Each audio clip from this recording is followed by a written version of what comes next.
What's up, Ram fans? Welcome back from the break. I'm your sports anchor, Jayson Ortiz, and I'm here to break down all the action in the world of athletics. So without further ado, let's get right into it.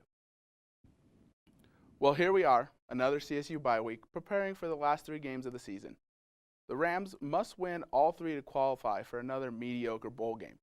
It would consist of beating Utah State, who is 7-1 overall, and still atop the Mountain Division of the Mountain West at 4-0. CSU has one advantage in that game.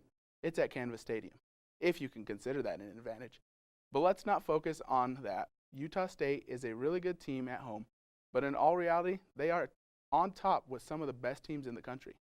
The Mountain West is represented very well amongst the nation's top teams: San Diego State, Boise State, and newly ranked in the top 25, Fresno State and Utah State. They are all being recognized as some of the best group of 5 teams in the country, along with Central Florida, Houston, and Cincinnati.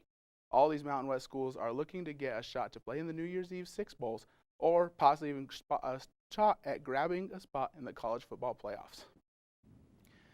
The CSU volleyball team is currently hosting Wyoming in their border war. CTV volleyball reporter Jessica Mendoza is at the game. Jessica, how's it going over there?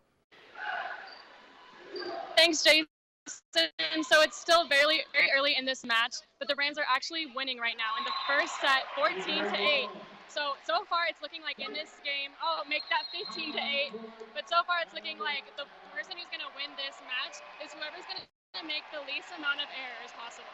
So far we've seen a lot of balls being hit out, and each team is playing very well on defense. So they're definitely going to have to keep that up. The Rams are going to want to win. They did lose the last time these 2 teams matched up in the Wyoming Event Center, so they're definitely hoping to see a win this time.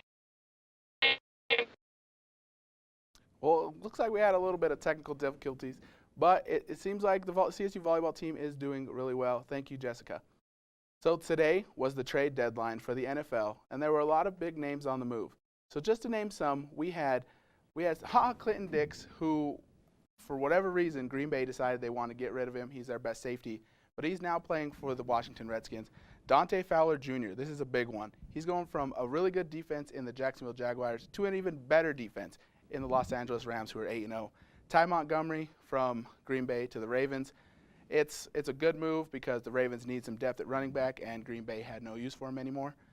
Golden Tate, this is a big one. He has been in Detroit his entire career, and moving to Philly, he already changed his Twitter bio. He wanted to be the next Super Bowl champion, so that's where go to the former Super Bowl champions. But the biggest news of the day is Demaryius Thomas of the Denver Broncos headed to the Houston Texans for a 4th-round draft pick and swap of 7th-round draft picks.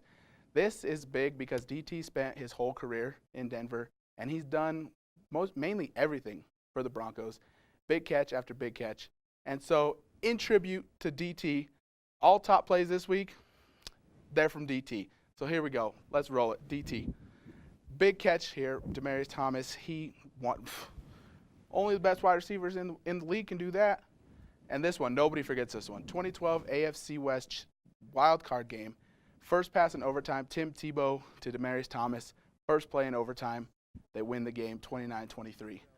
And then finally here, just another great play in the back of the end zone. Goes up with one hand, brings it down. Demaryius Thomas, Denver will miss you. And surprisingly enough, Houston's back in Denver this weekend, and they're going to pay tribute to Demaryius Thomas when he rolls in on the opposing team's bus. Well, that's all for me, Rams. Make sure you follow the CTV Twitter page to stay up to date on CSU athletics throughout the week. But don't go anywhere. Justin has all your entertainment news up next.